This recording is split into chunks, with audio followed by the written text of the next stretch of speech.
Hello दोस्तों, आधार exam यानी CIT का चैप्टर नंबर 9, इसके बारे में हम आज जान लेते हैं। चैप्टर नंबर 9 के बारे में जो मोस्ट इम्पॉर्टेंट क्वेश्चन रहते हैं आज हम इस वीडियो में कवर करने वाले हैं। वीडियो को स्किप न करते हुए देख लेना। चलो स्टार्ट करते हैं। Acceleration question number 1, acceleration matrix में रजिस्ट्रार के नाम और शिकायत प्रकोष्ठ संपर्क संख्या का उल्लेख न करें। ऑप्शन नंबर ए सही, ऑप्शन नंबर बी गलत। बिल्कुल सही बात है, उल्लेख न करें। ऑप्शन नंबर ए बिल्कुल सही बात होता है। नेक्स्ट क्वेश्चन नंबर 2 में आता है एक्सेलेशन मैट्रिक्स में नामांकन एजेंसी के नाम और कोड संख्या का उल्लेख किया जाना चाहिए। बिल्कुल सही बात है, संख्या का उल्लेख किया जाना चाहिए। ऑप्शन नंबर ए बिल्कुल सही जवाब होता है। क्वेश्चन नंबर 3 में मिलता है यहाँ कुछ मदें दी गई है। ये एक्सेलेशन मैट्रिक्स में कौन सा विवरण आएगा। 1 में आता है केंद्र का पता, 2 में आता है EM नाम और कोड, और 3 में आता है सब्सक्राइब नाम और संपर्क संख्या, और 4 में आता है UID अधिकारी का नाम और संपर्क संख्या। ये इतने जल्दी तो आपको मतलब शॉर्टकट में तो नहीं समझेगा, क्योंकि ये कुछ चैप्टर नंबर 9 है कुछ ऐसा। बस इसको 1 या 2 बार समझने की कोशिश करेंगे तो क्वेश्चन और आंसर बिल्कुल आपको समझ आ जाएगा। ऑप्शन नंबर ए में आता है 1 और 3, और ऑप्शन नंबर बी में आता है 1 और 4, ऑप्शन नंबर सी में आता है 1, 3 और 4, ऑप्शन नंबर डी में आता है 1 और 2। यहाँ पर केंद्र का पता और EM नाम कोड होना जरूरी है। 1 और 2 यहाँ पर ऑप्शन नंबर डी में आपको मिलेगा। ऑप्शन नंबर डी इसका बिल्कुल सही जवाब होता है। क्वेश्चन नंबर 4 पर मिलता है यहाँ कुछ मदें दी गई है, जैसे कि केंद्र का पता, 2 में आता है EM का नाम और कोड, और 3 में ऑब्जेक्टर का नाम और संपर्क संख्या, और 4 में आता है रजिस्टर नोडल अधिकारी का नाम और संपर्क संख्या। यहाँ पर ऑप्शन ए और 3, और ऑप्शन नंबर बी में 1 और 4, ऑप्शन नंबर सी में 1, 3, 4, और ऑप्शन नंबर डी में 1 और 2। यहाँ पर कुछ जो सीरियल वाइज जो मदें दी गई उसको हमको समझना है कि इसका स्क्रीनशॉट ले ले, आप आराम से इसे देख लेंगे तो समझ आएंगे। तो केंद्र का पता आता है, और ऑब्जेक्ट का नाम और संपर्क संख्या, और रजिस्टर नोडल अधिकारी का नाम और संपर्क संख्या। 1, 3 और 4 इसका बिल्कुल सही जवाब है। नेक्स्ट क्वेश्चन नंबर 5 में मिलता है यहाँ कुछ मदें दी गई है। केंद्र का पता, ऑपरेटर के नाम और संपर्क संख्या, ऑब्जेक्ट का नाम और संपर्क संख्या, रजिस्टर नोडल अधिकारी का नाम और संपर्क संख्या। इन विवरणों में कौन सा एक्सेलेशन मैट्रिक्स में आएगा। यहाँ पर 1, 2, 4 आ जाता है, केंद्र का पता आता है, ऑपरेटर का नाम और संख्या आता है, और नोडल अधिकारी की संपर्क संख्या आता है। 1, 2, 4 ऑप्शन नंबर बी इसका बिल्कुल सही जवाब है। क्वेश्चन नंबर 6 पर मिलता है आधार सर्जित करने में कितने दिन लगते हैं। ऑप्शन नंबर ए नामांकन के दिन से 90 दिनों तक, ऑप्शन नंबर बी 30 दिनों के जानकारी का सत्यापन पूरा होने के बाद, ऑप्शन नंबर सी में आता है ESA UID द्वारा नामांकन पैकेट प्राप्त होने के दिन से 1 सप्ताह, ऑप्शन नंबर डी में आता है जिस दिन से UID को नामांकन पैकेट भेजता है उस दिन से 30 दिन। ये सब कुछ नहीं, आधार सर्जन मतलब आधार बनने में अपडेट किए कितने दिन तक आपको मिल जाता है, नामांकन के 90 दिनों तक आपको मिल जाता है। क्वेश्चन नंबर 7 पर मिलता है आधार वितरण में 90 दिन लग सकते हैं। बिल्कुल सही बात है, और 90 दिन का समय इसमें लगता है। नेक्स्ट क्वेश्चन नंबर 8 पर मिलता है आधार वितरण के कितने तरीके हैं। ऑप्शन नंबर ए DHL सेवा और ईमेल के माध्यम से, ऑप्शन नंबर बी आधार वेब पोर्टल के माध्यम से डाउनलोड पंजीकृत मोबाइल संख्या का उपयोग कर, ऑप्शन नंबर सी में आता है भारतीय डाक सेवा के माध्यम से, ऑप्शन नंबर डी 2 और 3। यहाँ पर आपको समझना है कि आधार वितरण आधार कितने तरीके से आपको मिल सकता है। यहाँ पर कुछ इसका सवाल इस तरीके से है, तो यहाँ पर आपको आधार वेब पोर्टल के माध्यम से डाउनलोड कर सकते हैं। अगर आपके रजिस्टर आधार कार्ड में रजिस्टर्ड मोबाइल नंबर है तो आप वहाँ से UID के पोर्टल से आप इसे डाउनलोड कर सकते हैं। ये पहला प्रोसेस है।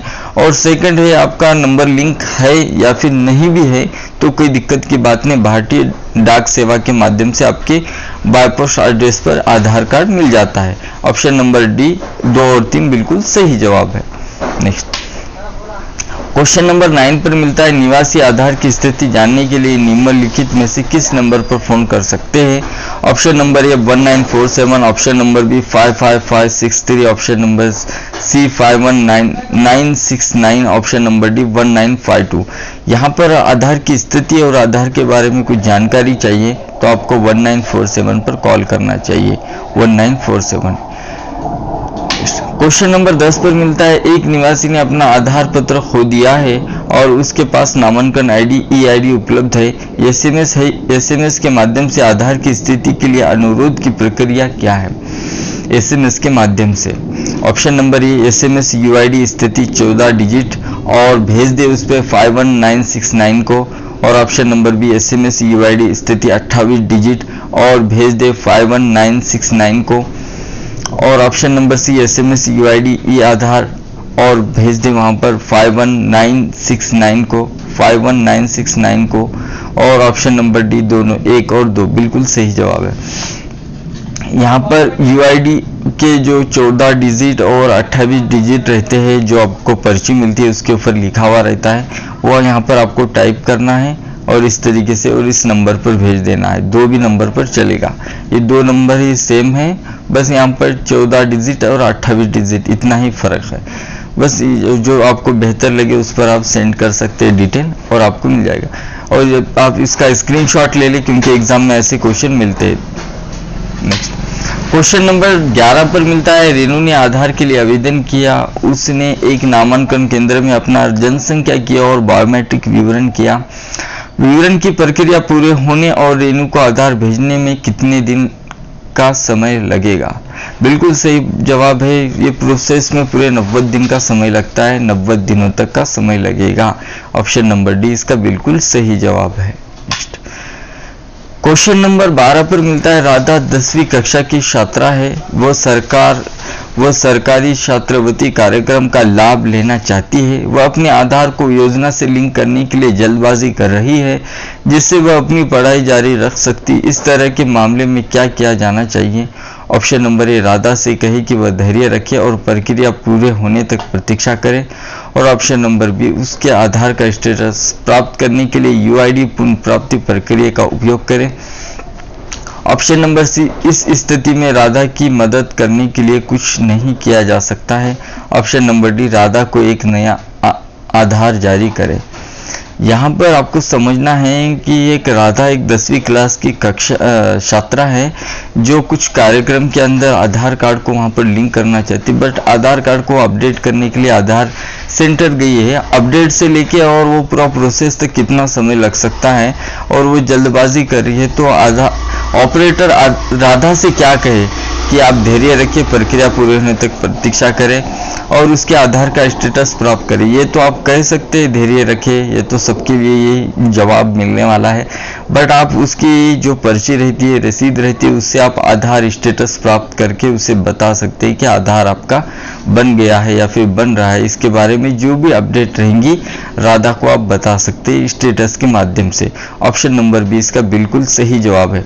यहाँ पर 3 और 4 क्यों गलत है इसका भी मैं आपको बता देता हूँ। इस स्थिति में राधा की मदद करने के लिए कुछ नहीं किया, ऐसे कुछ नहीं किया जा सकता, बस उनको बता तो सकते हैं स्टेटस के बारे में। ये मदद की जाती है सेकंड नंबर वाली, और राधा को नया आधार जारी कर सकते। ऐसा नया आधार तो जारी नहीं हो सकता, बट इसका सही जवाब ऑप्शन नंबर बी हो जाता है। नेक्स्ट क्वेश्चन नंबर 13 पर मिलता है एक निवासी का आधार कार्ड खो गया है लेकिन वो अपना आधार संख्या जानता है। वह अपने निजी ईमेल आईडी पर अपना आधार प्राप्त करना चाहता है। उसे इस स्थिति में क्या करना चाहिए। ऑप्शन नंबर ए नामांकन केंद्र पर जाए और उन्हें आधार डाउनलोड करने और अपने ईमेल पर भेजने के लिए अनुरोध करे, सही बात है। और ऑप्शन नंबर बी यूआईडीआई की वेबसाइट पर जाए ई आधार डाउनलोड करे, बिल्कुल सही बात है। ऑप्शन नंबर सी ये संभव नहीं है। ऑप्शन नंबर डी दोनों ए और 2, ये 1 और 2 इसका बिल्कुल सही जवाब होता है।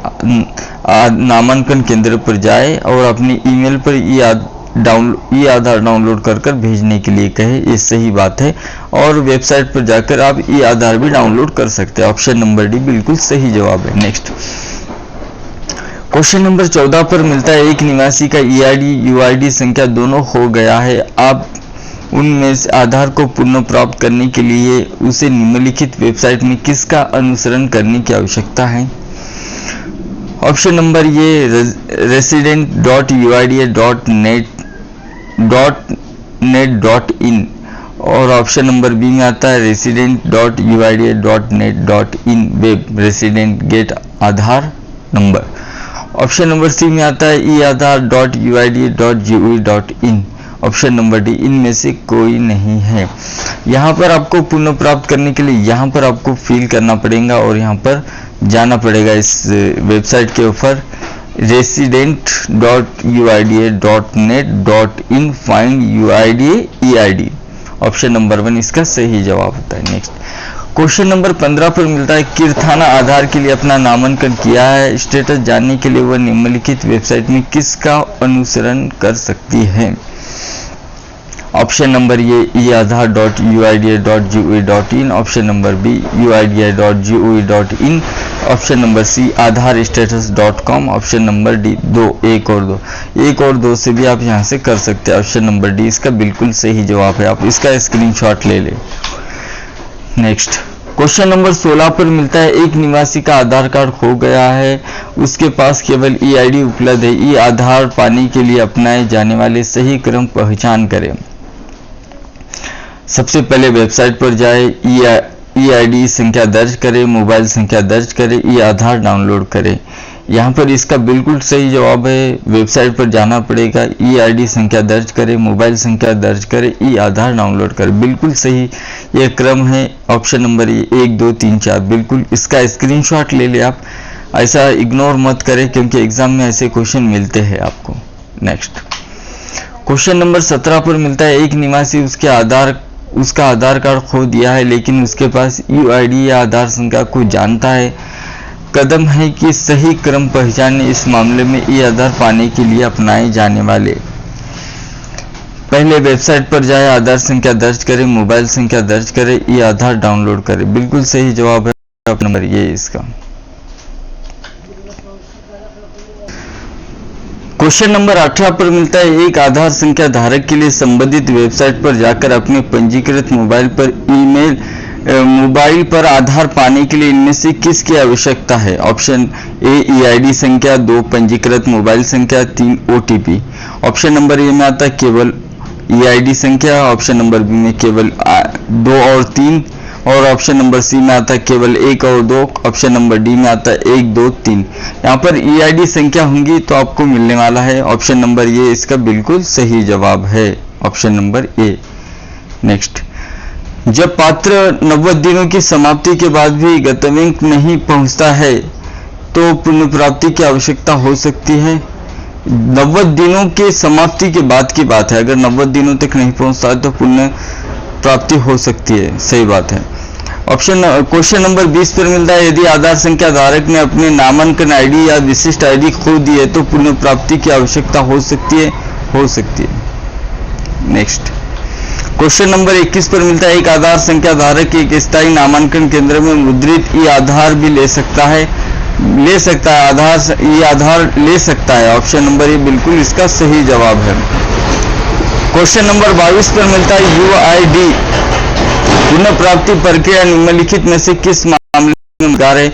ऑप्शन नंबर ए निवासी ने आधार खो दिया है, ऑप्शन नंबर बी निवासी अपने आधार को सेवा से लिंक करने की जल्दी में है, ऑप्शन नंबर सी आधार अपने गंतव्य 90 दिनों के बाद भी नहीं पहुंचता, ऑप्शन नंबर डी उपयुक्त सभी। ऑप्शन नंबर डी इसका बिल्कुल सही जवाब होता है। नेक्स्ट क्वेश्चन नंबर 23 पर मिलता है PEC का विस्तृत रूप क्या है? ऑप्शन नंबर ए पूर्ण नामांकन कार्ड, ऑप्शन नंबर बी स्थायी नामांकन केंद्र, ऑप्शन नंबर सी पूर्ण नामांकन केंद्र, ऑप्शन नंबर डी सार्वजनिक नामांकन केंद्र।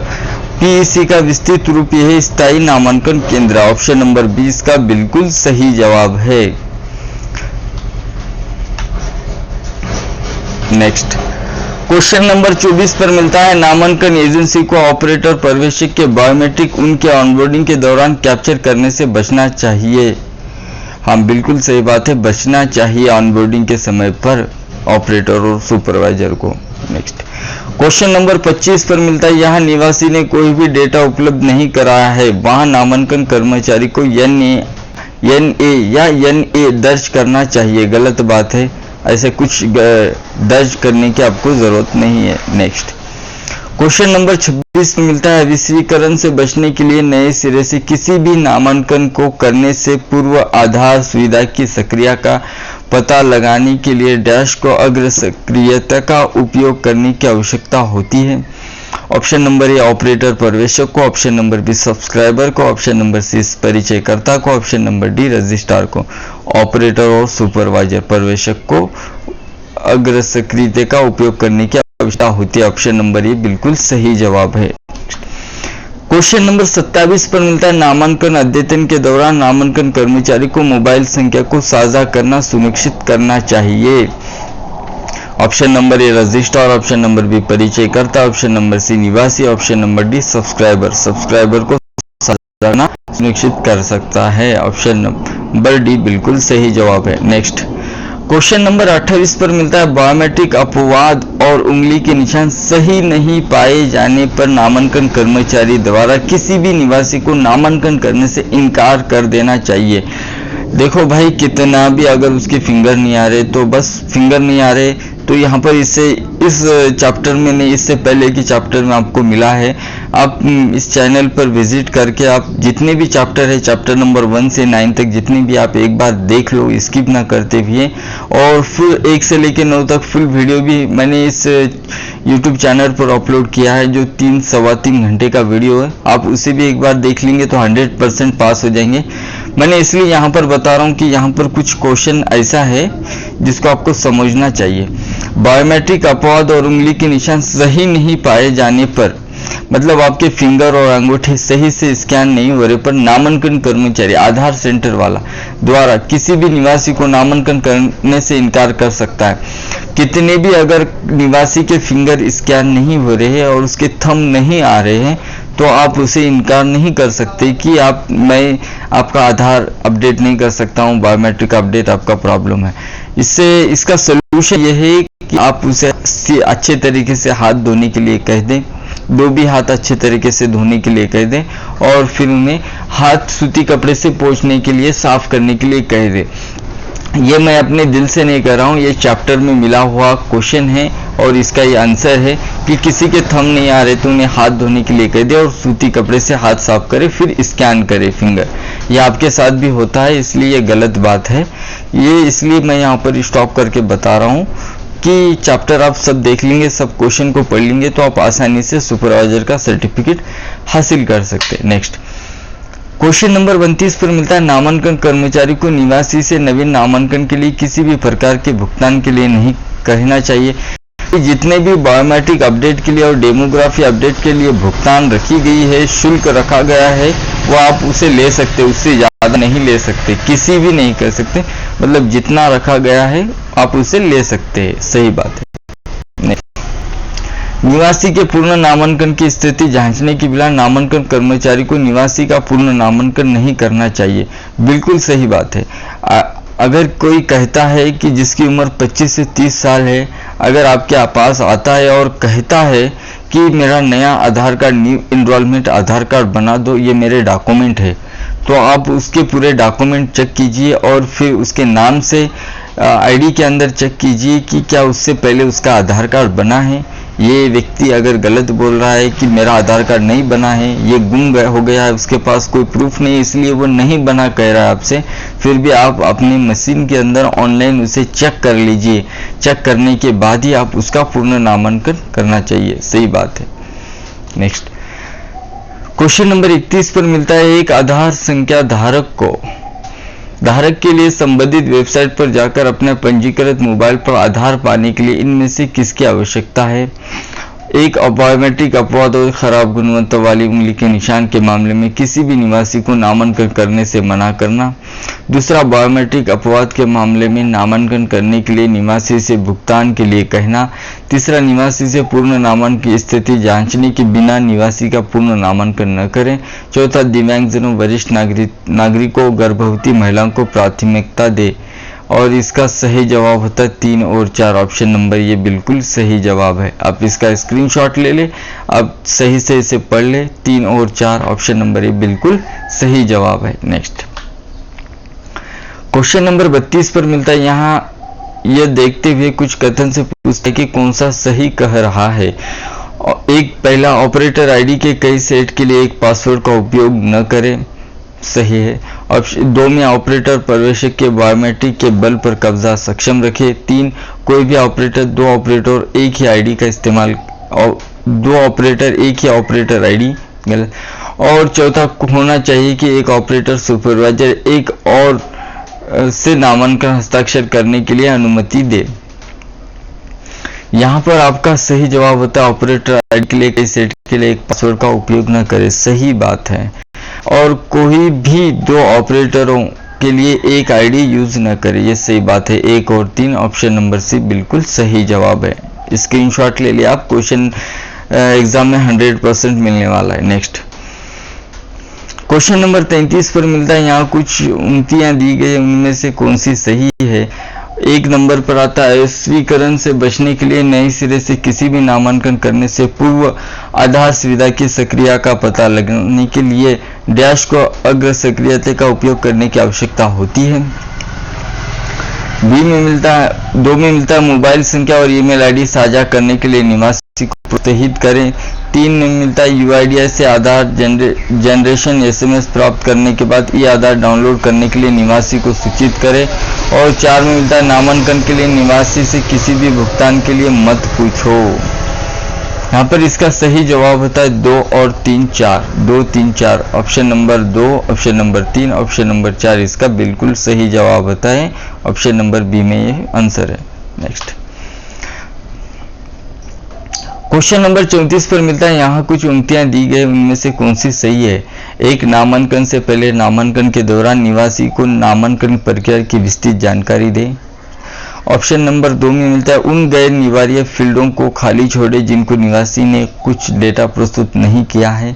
3 में मिलता है, आइरिस कैप्चर के दौरान चेहरे की छवि लेने के लिए टेबल लैंप का प्रयोग करें। और 4 में मिलता है, नामांकन क्लाइंट ई स्वे के प्रवेशक के ऑपरेटर आईडी से लॉगिन करें। यहाँ पर 2 3 4 इसका बिल्कुल सही जवाब है। Option number B. Next question number 35 पर मिलता है, ऑपरेटर प्रवेशक अन्य ऑपरेटरों को उनके लॉगिन क्रेडेंशियल का उपयोग कर उनके नामांकन क्लाइंट पर लॉगिन करने की अनुमति देनी चाहिए। गलत बात है, ऐसे थोड़ी होगा। नेक्स्ट क्वेश्चन नंबर 36 पर मिलता है, ऑपरेटर सिंह के लिए आदर्श आवृत्ति क्या होनी चाहिए। ऑप्शन नंबर ए रोजाना, ऑप्शन नंबर बी मासिक, ऑप्शन नंबर सी वार्षिक, ऑप्शन नंबर डी 6 माह। आदर्श आवृत्ति रोजाना होने चाहिए। ऑप्शन नंबर ए इसका बिल्कुल सही जवाब है। नेक्स्ट क्वेश्चन नंबर 37 पर मिलता है, ऑपरेटर प्रवेशक को नामांकन अद्यतन प्रक्रिया डैश का पालन करना चाहिए। Option number A standard operator, option number B कोई भी, option number D, option number C medical, option number D ग्राहक संतुष्ट। अपने को ऑपरेटर प्रवेशक को नामांकन अद्यतन प्रक्रिया करने के लिए स्टैंडर्ड ऑपरेटर का पालन करना चाहिए। बिल्कुल सही जवाब है।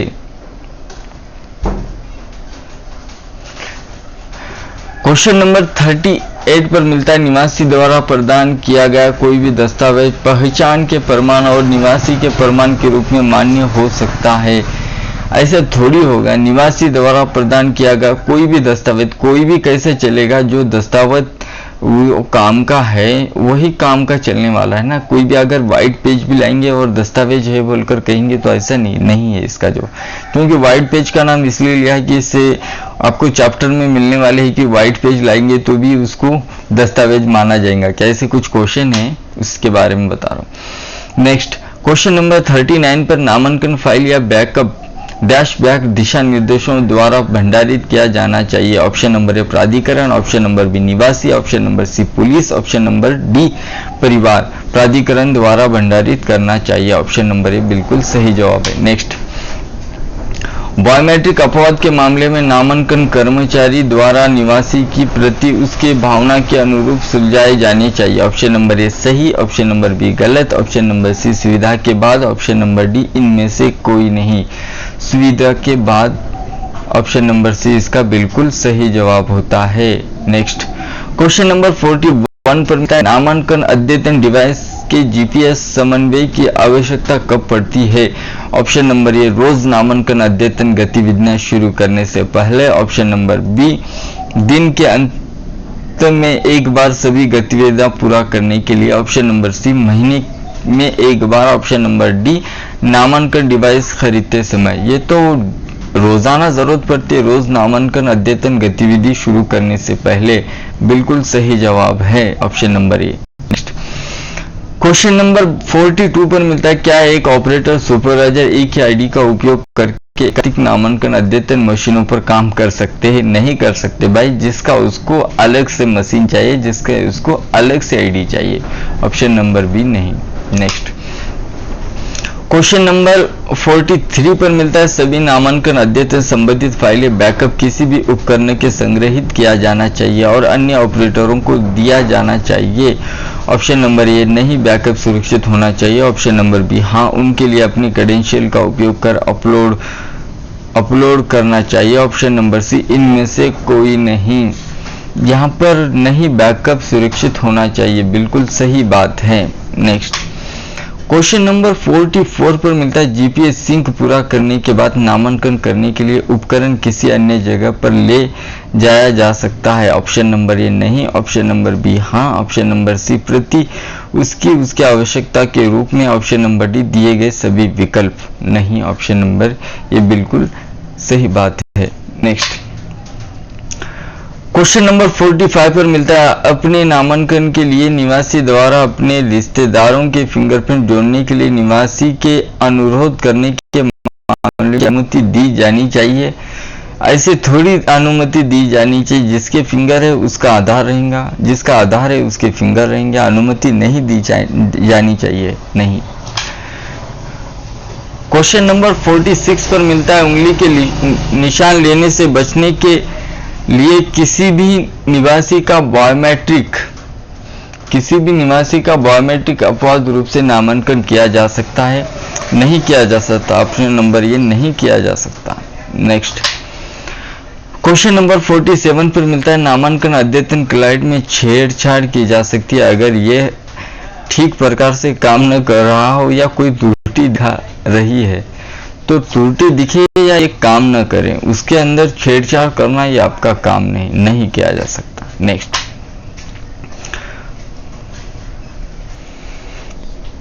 क्वेश्चन नंबर 48 पर मिलता है किसी भी निवासी का नामांकन करते समय फोटो की फोटो ली जा सकती है? नहीं ली जा सकती फोटो की फोटो। नेक्स्ट क्वेश्चन नंबर 49 में से किस गतिविधि के लिए ऑपरेटर पर्यवेक्षक के खिलाफ सख्त कार्रवाई की जाएगी? ऑप्शन नंबर ए फोटो की फोटो या जानवर की फोटो लेने के लिए। ऑप्शन नंबर बी अभद्र भाषा का प्रयोग। ऑप्शन नंबर सी इनमें से कोई भी नहीं। ऑप्शन नंबर डी दोनों, एक और दो। बिल्कुल सही बात है। कैसे मैं बता देता हूँ। गतिविधि के लिए ऑपरेटर पर्यवेक्षक के खिलाफ सख्त कार्रवाई की जाएंगी। फोटो की फोटो या जानवर की फोटो लेने के लिए कार्रवाई की जाएंगी। अभद्र भाषा का प्रयोग करने के बारे में एक और दो बिल्कुल सही जवाब है। नेक्स्ट क्वेश्चन नंबर 50 पर मिलता है 5 साल से अधिक आयु का कोई भी निवासी उंगली के निशान लेने से बचने के लिए बालक रूप से नामांकन करवा सकता है? नहीं करवा सकता है, क्योंकि बाल नामांकन 5 साल से कम के बच्चों का होता है, 5 साल से अधिक बच्चों का नहीं। नेक्स्ट क्वेश्चन नंबर 51 पर मिलता है 5 साल से कम आयु के सभी बच्चों को उंगलियों के निशान देने के लिए मजबूर किया जाना चाहिए? नहीं किया जाना चाहिए। बाल नामांकन में फिंगर के स्कैन नहीं होते हैं। नेक्स्ट क्वेश्चन नंबर 52 में मिलता है बाल नामांकन के मामले में नामांकन के लिए ऑपरेटर पर्यवेक्षक को उनके माता पिता या अभिभावक की भूमिका निभानी चाहिए? नहीं निभानी चाहिए। आप ऑपरेटर है, ऑपरेटर और सुपरवाइजर की का निभाओ। माता और पिता की भूमिका निभाना ये आपका काम नहीं है, गलत बात है। नेक्स्ट क्वेश्चन नंबर 53 पर मिलता है यदि निवासी के पास वैध दस्तावेज न हो तो ऑपरेटर सुपरवाइजर को इस मामले में परिवार के मुखिया की भूमिका निभानी चाहिए? नहीं निभानी चाहिए, गलत बात है। Option number B. Next question number 54 पर मिलता है समाचार पत्र या कोई भी खाली कागज पहचान का प्रमाण और पते का प्रमाण समर्थित दस्तावेज के रूप में इस्तेमाल किया जा सकता है। ऑप्शन नंबर ए सही, ऑप्शन नंबर बी गलत, ऑप्शन नंबर सी इनमें से कोई भी नहीं, ऑप्शन नंबर डी दोनों, 1 और 2। यहाँ पर आपको इससे पहले मैं बता दिया कि वाइट पेज ला लेंगे उसे दस्तावेज कहेंगे, हम उसे अपलोड कर देंगे, ऐसे उसके बारे में है। यहाँ पर मैं बता दूं, समाचार पत्र, न्यूज़पेपर या कोई भी खाली पेपर, कागज, पहचान का प्रमाण और पते का प्रमाण सेपरेट दस्तावेज के रूप में इस्तेमाल किया जा सकता है, नहीं किया जा सकता। मैं इससे पहले बताया ना आपको खाली पेपर, वाइट पेज के बारे में, तो वो यहाँ पर मिला है क्वेश्चन, नहीं, गलत बात है। नेक्स्ट क्वेश्चन नंबर 55 पर मिलता है, आधार नामांकन के समय किसका मोबाइल संख्या ईमेल जोड़ा जाना चाहिए। देखो, जिसका आधार अपडेट कर रहे हो उसका ईमेल और मोबाइल जोड़ना चाहिए, निवासी का, यहाँ पर कस्टमर का, यहाँ पर बिल्कुल सही बात है। यहाँ पर ऑप्शन मिलता है ऑपरेटर, पर्यवेक्षक का, स्थानीय प्रतिनिधि का, ऑप्शन नंबर डी इनमें से कोई भी नहीं, निवासी का जोड़ा जाना चाहिए। नेक्स्ट क्वेश्चन नंबर 56 पे मिलता है, आधार नामांकन करते समय ऑपरेटर मिश्रित बायोमेट्रिक उपयोग कर सकते हैं। गलत बात है, नहीं कर सकते। नेक्स्ट क्वेश्चन नंबर 57 पे मिलता है, ऑपरेटर पर्यवेक्षक निवासी से पैसे लेकर नामांकन क्लाइंट में कोई भी जानकारी लिख सकते हैं। भाई तो पैसे नहीं, कुछ भी लेगा तो गलत जानकारी तो यहाँ पर नहीं ले सकता है, नहीं।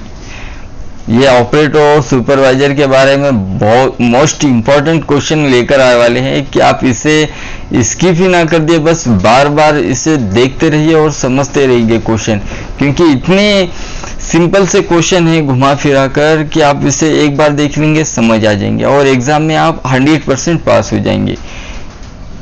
नेक्स्ट क्वेश्चन नंबर 58 पर मिलता है, यदि निवासी चाहे तो पहचान का प्रमाण और पते के प्रमाण की फोटो कॉपी का प्रयोग किया जा सकता है।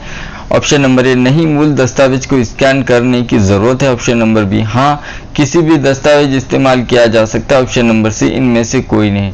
ऑप्शन नंबर ए नहीं, मूल दस्तावेज को स्कैन करने की जरूरत है, बिल्कुल सही बात है। नेक्स्ट क्वेश्चन नंबर 59 पर मिलता है, ऑपरेटर सुपरवाइजर को नामांकन पूरा होने के बाद पहचान का प्रमाण और पते की प्रमाण की हार्ड कॉपी रखनी चाहिए। ऑप्शन नंबर ए कोई हार्ड कॉपी नहीं रखी जानी चाहिए। ऑप्शन नंबर बी हाँ, हार्ड कॉपी सुरक्षित रूप से रखा जाना चाहिए। अगर किसी के ओरिजिनल डॉक्यूमेंट है और वहां पर स्कैन करके आपको अपलोड करना चाहिए, हार्ड कॉपी रखने की कोई जरूरत नहीं, कोई हार्ड कॉपी नहीं रखनी चाहिए, बिल्कुल सही बात है। नेक्स्ट क्वेश्चन नंबर 60 पर मिलता है, आधार नामांकन और अद्यतन के दौरान निम्नलिखित में से कौन सी गतिविधि करने से बचना चाहिए। 1 फोटो की फोटो लेना बचना चाहिए। ऑप्शन नंबर 2 भगवान की फोटो लेना, तीसरी पशु की फोटो लेना, निवासी की फोटो लेना।